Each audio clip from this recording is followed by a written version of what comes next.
నా గౌరవపూర్వక వందనాలు. ఈ రోజు మన రాష్ట్ర చరిత్రలోనే అపూర్వమైన రోజు. పౌరుషానికి, సాహసానికి, విద్యకి, విజ్ఞానానికి పేరొందిన ఆంధ్రదేశంలో ఎంతో మంది మేధావుల ఆలోచనలకి, ప్రజల ఆశయాలకి అనుగుణంగా మన పీపుల్స్ డెమోక్రటిక్ పార్టీ ఏర్పడింది. ఈ రోజున మన పార్టీ యొక్క 5వ వార్షికోత్సవాన్ని జరుపుకుంటున్నామంటే మనందరం నిజంగా ఎంతో గర్వించదగ్గ విషయం.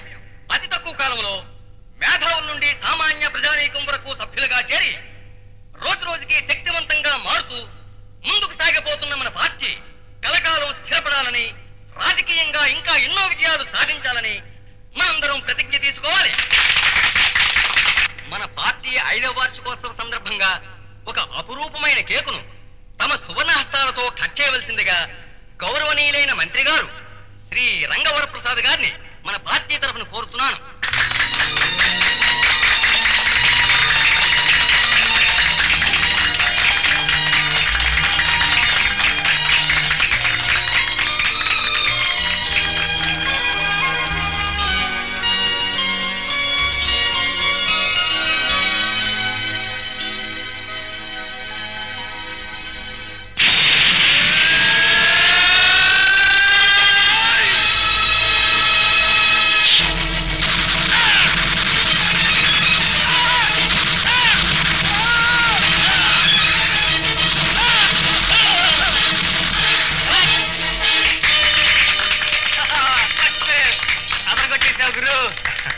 Congratulations, Mr. Ravi. Really, your special effects are fantastic. Cinema ఇండస్ట్రీలో ఎంతో మంది స్పెషల్ ఎఫెక్ట్స్ ఇస్తున్నారు. ఎవరు నీలాగా న్యాచురల్ గా టైమింగ్ లో ఇవ్వలేదనుకో. ఏమయ్యా బుచ్చిబాబు? సార్, టైమింగ్ కోసం మీ బాస్ నటించమన్నాను. ఎలా వచ్చిందంట ఎఫెక్ట్? బ్రహ్మాండంగా వచ్చింది సార్. మా గురువు అని చెప్తాం కదా కానీ సార్, ఆయనకున్న బ్రెయిన్ కి హాలీవుడ్ లో పుట్టుంటేనా మా పని అదరహా సార్. ఏదో మీ అదృష్టం కొద్దీ, తెలుగు ప్రేక్షకుల పూర్వజన్మ సుకృతం కొద్దీ ఇక్కడ పుట్టా మేము ఇద్దరం. ముఖ్యంగా నా బ్రెయిన్ చూశారు. ఏడ్చావా? ఒరే మిస్టర్, గన్ను పేర్ల గంట సేపటికి బాగా రియాక్షన్ ఇచ్చావురా. నువ్వు సినిమాల్లో పైకి రావు గానీ ఇంటికెళ్ళి చింతపండు వ్యాపారం పెట్టుకో, బాగా పైకి వస్తావు. అయిందా నీ నస? అయినట్టుంది. సామాన్లు సర్దు, త్వరగా ఇంటికి వెళ్ళాలి. గురు మనకు రావాల్సిన పేమెంట్లు, మరి బేటాలు, ప్రొడక్షన్ మేనేజర్ బట్టి వసూలు చేసుకుంటే మన పని అదరహాదరా కదా. సరే చావు, రై రూమ్ లో పెట్టు. Hello, I'm Jyoti, journalist from Sitara. Hello. Hi Sitara. మీ ఇంటర్వ్యూ కావాలి. ఇంటర్వ్యూనా? సాధారణంగా మీ పత్రిక వాళ్ళు హీరోయిన్స్ తో ఇంటర్వ్యూ చేస్తారు కానీ మా లాంటి తెర వెనకుండే టెక్నీషియన్స్ తో ఇంటర్వ్యూ అంటారేంటి? సార్, ఈ రోజున ఓ సినిమా విజయానికి, గొప్పతనానికి కారణం తెర వెనుక ఉండే వ్యక్తులే ముఖ్య కారకులని తెలుసుకునే స్థితికి ఎదిగిపోయారు మన ప్రేక్షకులు. అందులోనూ చాలా కొద్ది మందికి తెలిసిన ఈ స్పెషల్ ఎఫెక్ట్స్ గురించి ఇంకా తెలుసుకోవాలి మన పాఠకులు ఎంతో ఆసక్తి చూపిస్తున్నారు. కరెక్ట్. అందులోనూ అదరహ లెవెల్లో ఎఫెక్ట్స్ క్రియేట్ చేసే నా గురించి, నా బాస్ గురించి అంతా తెలుసుకోవాలని తెగెదురు చూస్తుంటారని నాకు బాగా తెలుసు. ఈ వాగుడాపి నోరు మూస్తావా లేక పళ్ళు రాలగొట్టమంటావా? చూడండి, ఎక్స్ట్రీమ్లీ సారీ, ఈ రోజు ఇంటర్వ్యూ కుదరదు. ఆదివారం ఇంటికి రాగలరా? ష్యూర్, వస్తాను. ఇంటికి వస్తానంటున్నారు, నా అడ్రస్ మీకు ఎలా తెలుసు?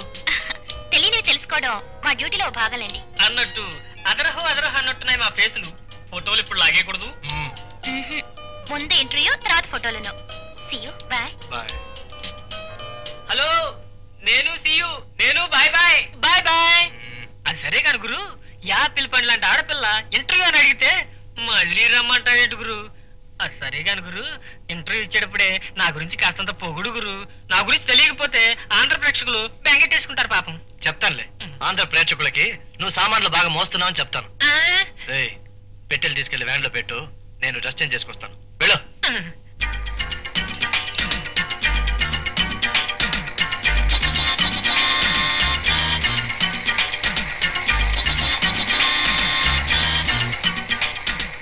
గురు, మన శోభలా ఉంది. శోభ? అవును. అరే పాప, ఎంతసేపు నుంచి వెయిట్ చేస్తుందో. శోభా, శోభా, ఇలా రా. నువ్వు వెళ్ళి వెనక్కి కూర్చో. ఓకే గురు.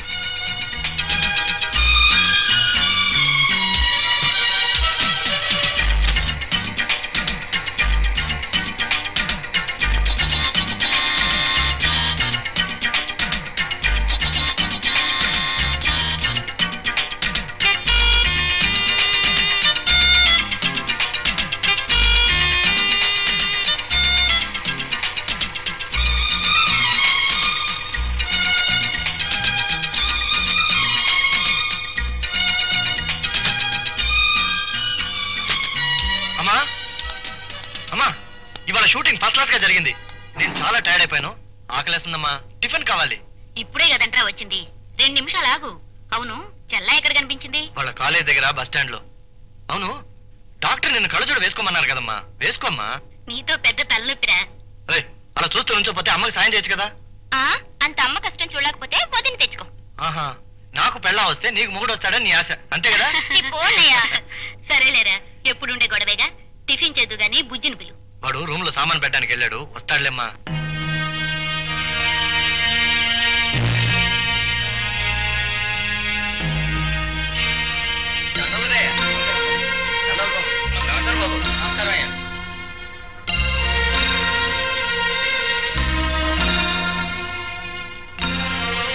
నమస్కారం. నమస్కారం. Thank you. Thank you very much.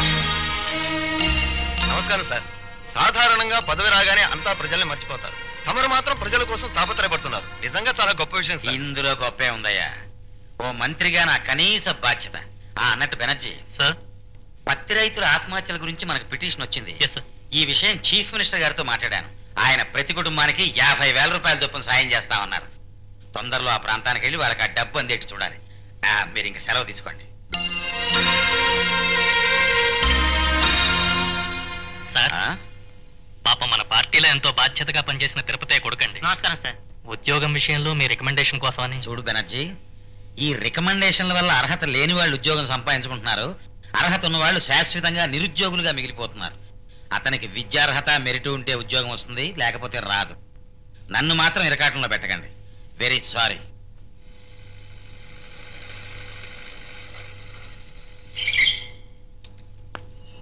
Sir sir sir sir sir ఏంట్రా? ఇప్పుడు మీరు లోపలికి వెళ్ళి మినిస్టర్ గారితో మాట్లాడి బయటకు వచ్చేసరికి చాలా టైం పడుతుంది కదా సార్. పడుతుందిరా. ఈ లోపల 2 నిమిషాల్లో ట్యాంక్ బండి దగ్గరికి వెళ్ళి హెయిర్ కటింగ్ చేయించుకొచ్చేస్తాం సార్. ట్యాంక్ బండ్? Yes sir. Hair cutting? అవును సార్. ఎరా, మనం మున్సబ్ గారింటికి వచ్చామనుకుంటున్నావా, మినిస్టర్ గారింటికి వచ్చామనుకుంటున్నావా? అయినా మన కమిషనర్ గారింటికి వెళ్ళినప్పుడు కూడా హెయిర్ కటింగ్ అని చెప్పి అక్కడికి వెళ్ళావు కదా. అది నేనుగా సార్, జోసఫ్ గడ్ అయి ఉంటాడు. ఏ పదం ఎప్పుడు అబద్ధాలు చెప్పడు సార్. అబద్ధాలే చెప్పవు. రేయ్, సిగరెట్లు కాల్చి షికార్లు చేయడానికి వెళ్తున్నావని నాకు తెలుసురా. నాకు అసలు సిగరెట్లు అలవాట్లేదు సార్. అలవాటే లేదా? లేదు సార్. మరి మనం పోలీస్ స్టేషన్ ఎదురుకుండా కిల్లీకుట్లో 100 రూపాయలు బాకీ పడ్డామని చెప్పి వాడు నాకు రిపోర్ట్ ఇచ్చాడే, మరి దాని సంగతి ఏమిటి? 100 రూపాయలు బాకీ పడ్డానని రిపోర్ట్ ఇచ్చారు సార్. అవును. అబద్ధం సార్. ఏదిరా అబద్ధం? వాడికి 80 రూపాయలు తీర్చేశాను సార్. 20 రూపాయలే బాకీ. చూసావా, నువ్వు చెప్పేవన్నీ అబద్ధాలే. పొరపాటు అయిపోయింది సార్. ఈసారి అబద్ధం చెప్పావంటే డిస్మిస్ చేయించేస్తాను. Be careful. ఇక్కడే ఉండు. సెలవు తీసుకుంటానండి. మంచిది. Good morning sir. రావయ్యా ఇన్స్పెక్టర్, రారా. నీకోసం ఎదురు చూస్తున్నాను, రా. ఏమిటి, సిటీలో వీడియో షాపుల మీద రైడ్ చేసి దొంగ క్యాసెట్లన్నీ పట్టేసావటగా? అవును సార్, మీ ఆర్డర్స్ ప్రకారం రైడింగ్ చేశాం సార్. దాంట్లో అందరూ పెద్ద మనుషులు ఇన్వాల్వ్ అయినారు. అయినా ఏమి ఆలోచించుకుని అరెస్ట్ చేసేసాం sir.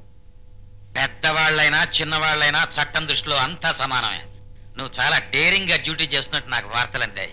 Congratulations. Thank you sir. నా డ్యూటీ సక్రమంగా చేయాలంటే మీలాంటి పెద్దల సహకారం ఉండాలి సార్. ఉంటుందయ్యా, తప్పకుండా ఉంటుంది. అలాగే మీ సహకారంతో పాటు ప్రోత్సాహం కూడా చూపించి త్వరలోనే నాకు ప్రమోషన్ ఇప్పిస్తే. ప్రమోషన్ గురించి నువ్వేం వర్రీ కావద్దు. నీ సమర్థతని పై వాళ్ళు తప్పకుండా గుర్తిస్తారు. నేను కూడా గట్టిగా చెప్తాను వాళ్ళకి. Thank you sir. Good luck.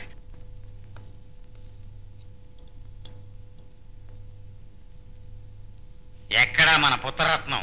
Tiffin కూడా రాకుండా ఏం చేస్తున్నాడు? వాడికి ఏదో ముఖ్యమైన పని ఉందటండి. 2 రోజులుగా ఆ పని మీద తిరుగుతున్నాడు. ఏమిటి ముఖ్యమైన పని? అర్ధరాత్రి దాకా బారులో తిరగటం, ఆ తర్వాత అమ్మాయిని లేచుకుని హోటల్లో కాలక్షేపం చేయటమేగా.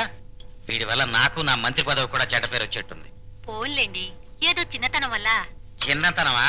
ఈ పాటికి పెళ్లి చేస్తే 20 మందిని కనేవాడు. అసలు మందరిద్దామంటే కంటికి కనిపించడేంటి? ఎక్కడ ఏం చేస్తున్నాడు వాడు?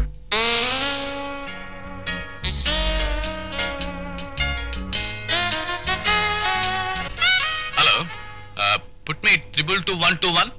తెయ్యం తత్తా తెయ్యం తాహ తెయ్యం తత్తా తెయ్యం తాహ తెయ్యం తత్తా తెయ్యం తాహ తెయ్యం తత్తా తెయ్యం తాహ.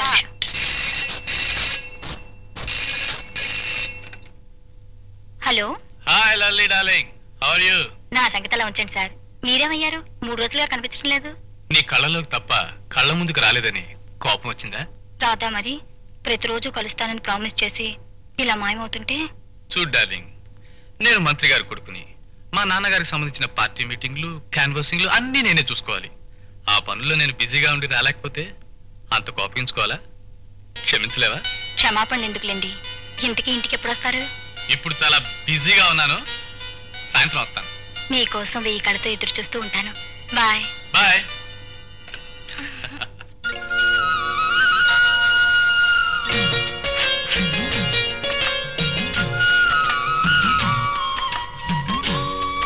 Rambabu, tiffin ready.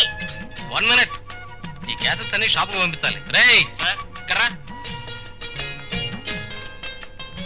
ఈ క్యాసెట్స్ అన్ని షాపుకి తీసుకెళ్లి సెపరేట్ గా ఉంచు. నేను 10 గంటలకు వస్తాను.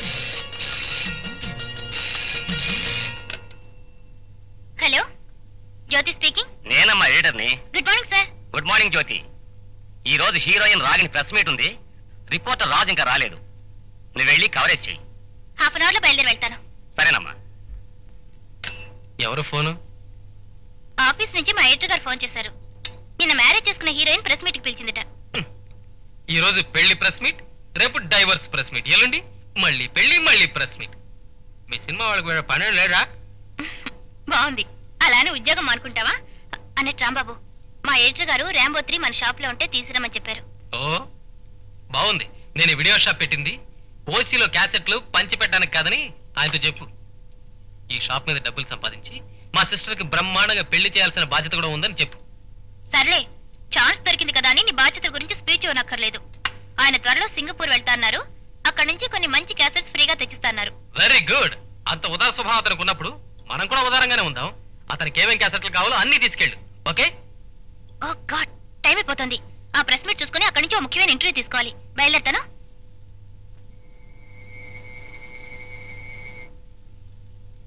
ఏమండి, మన పెళ్లి విషయం మీ నాన్నగారితో మాట్లాడతానన్నారు. మాట్లాడారా? మాట్లాడతాను లలిత. మంచి ముహూర్తం చూసి నాన్నగారితో చెప్తాను. ఆయన వెంటనే ఆకాశం అంత పందిరి, భూదేవంత పేటేసి మన పెళ్లి జరిపిస్తాను. ఓకేనా?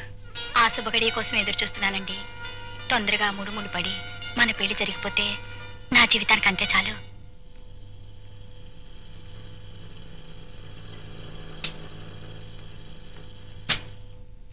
హలో జ్యోతి గారు. హలో, ఏమిటి ఈ మధ్య కనిపించడం లేదు? ఎక్కడండి, క్షణం కూడా తీరుకుంటూ లేదు. షూటింగ్లు అండి. రాత్రి పగలు ఒకటే షూటింగ్లు అనుకోండి. రాఘవేంద్రరావు గారి షూటింగ్, రామానాయుడు గారి షూటింగ్, కోదండరామరెడ్డి గారి షూటింగ్, బి గోపాల్ గారి షూటింగ్, ఒకటే బిజీ అనుకోండి. అంత బిజీయా మీరు? బిజీ అంటారండి, అక్కడ చేసేదంతా నేనేనండి. వాడికి ఏం రాదండి, చేద్దామన్నా చేయలేడు. ఇప్పుడు నీ గురించి చెప్తున్నా, రా రవి. ఆపోయ్, నువ్వు నీ వెదవాగుడు. గుడ్ మార్నింగ్ రవి గారు. Good morning. ఏమిటి ఇలా సడన్ గా దయచేశారు? మొన్న నేను జరిపిన ఇంటర్వ్యూ పబ్లిష్ అయింది. అది చూపిద్దామనే వచ్చాను. నలుగురు ఆట పట్టించే విధంగా ఏం రాలేదుగా. గాసిప్స్ ఏమైనా వస్తాయోనని భయపడ్డానికి. మీరేమీ ఆర్టిస్ట్ కాదుగా. ఇప్పుడు రాకపోయినా ఇక ముందు గ్యాస్ న్యూస్ రావడానికి అవకాశం ఉందేమో అని అనిపిస్తుంది మీ ఇద్దరిని చూస్తుంటే. నీ పళ్ళు రాలగొట్టాలనిపిస్తుంది నేను చూస్తుంటే. పో.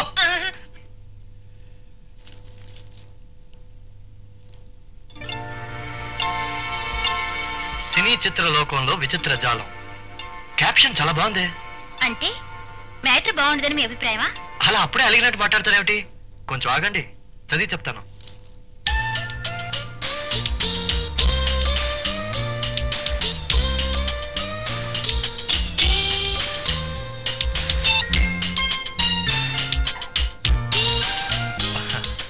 నా గురించి కాస్త ఎక్కువ రాశారే. నాకు మాత్రం చాలా తక్కువగా రాశారనిపిస్తోంది. అలాంటప్పుడు మిగతా 4 పేజీలు నా గురించి రాసేట్టుగా. ఒరే బుజ్జి, కొట్టారంటే మొహం బజ్జీ అయిపోతుంది. పో లోపలికి. నా గురించి అంత కష్టపడి రాసినందుకు చాలా థ్యాంక్స్. అంత కష్టపడి రాస్తే ఒట్టి థ్యాంక్సేనా? మరి పార్టీ ఇమ్మంటారా? మళ్ళీ కలిసినప్పుడు ఇద్దరు గాని. ఇప్పుడు నాకు అర్జెంట్ పని ఉంది, వస్తాను. రైట్. గురువా, పార్టీ ఇమ్మంటారని అడగటం ఏంటి? పటకమని పట్టుకుని వ్యాన్లో పడేసి ఏ పెద్ద హోటల్కో పట్టుకుపోయి డమ్ముకుంటామా. ఎరా, నీ ఒళ్ళు చిమచిమలాడుతుందా? మరీ పిచ్చివాడు ఎక్కువైపోయింది. 4 నెలల క్రితం మర్డర్ చేసి తప్పించుకున్న హంతకుల్ని 2 రోజుల క్రితం పోలీసులు అరెస్ట్ చేశారు. 3 నెలల క్రితం గుంటూరు పోలీస్ స్టేషన్ పక్కన మానభంగం చేసిన 3 వ్యక్తుల్ని నిన్న పోలీసులు పట్టుకున్నారు. 6 నెలల క్రితం బంజారా హిల్స్ ప్రాంతంలో ఒక ఇంటిపై దాడి చేసి 2 లక్షల విలువ చేసే వస్తువులను దోచుకున్న బందిపోటు ముఠాని ఇన్స్పెక్టర్ చక్రవర్తి గారు పట్టుకున్నారు. కానీ ఏమీ దొరకలేదు.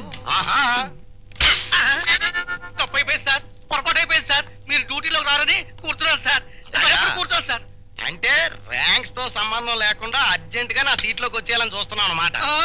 ఇదిగో నువ్వు పిచ్చుకలతో ఆడుకో, పావురాలతో ఆడుకో, పిల్లులతో ఆడుకో, పులులతోటి సింహాలతోటి నాతోటి ఆడుకున్నావు అనుకో ఏంటి ఆ పేపర్లో న్యూస్?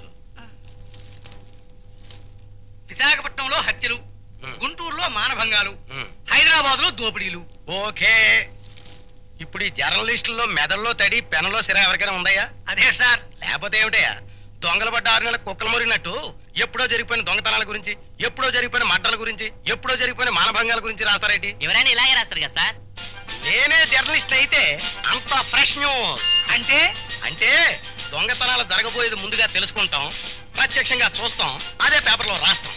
అలాగే మర్డర్ జరగబోయే ముందు మనిషిని చూస్తాం, మర్డర్ జరిగిపోయాక మనిషిని చూస్తాం. మధ్య జరుగుతున్నప్పుడు కూడా చూస్తారా సార్? చూస్తాం, అదే పేపర్లో రాస్తాం.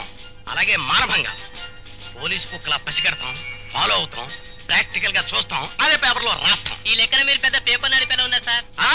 అవును సార్, నాకు అలాగే అనిపిస్తుంది సార్. సార్ మీరు హెడ్ కానిస్టేబుల్ ఉద్యోగానికి రిజైన్ చేసేసి వెంటనే జర్నలిస్ట్ అయిపోండి సార్. ఏరా, నేను ఈ ఉద్యోగానికి రిజైన్ చేసేస్తే సీనియారిటీతో సంబంధం లేకుండా డైరెక్ట్ గా సీట్లోకి వచ్చేద్దాం చూస్తున్నావా? నువ్వు పిచ్చుకలతోటి, పావురాలతోటి, పిల్లులతోటి ఆడుకో, పులులతోటి, సింహాలతోటి నాతోటి ఆడుకోకు.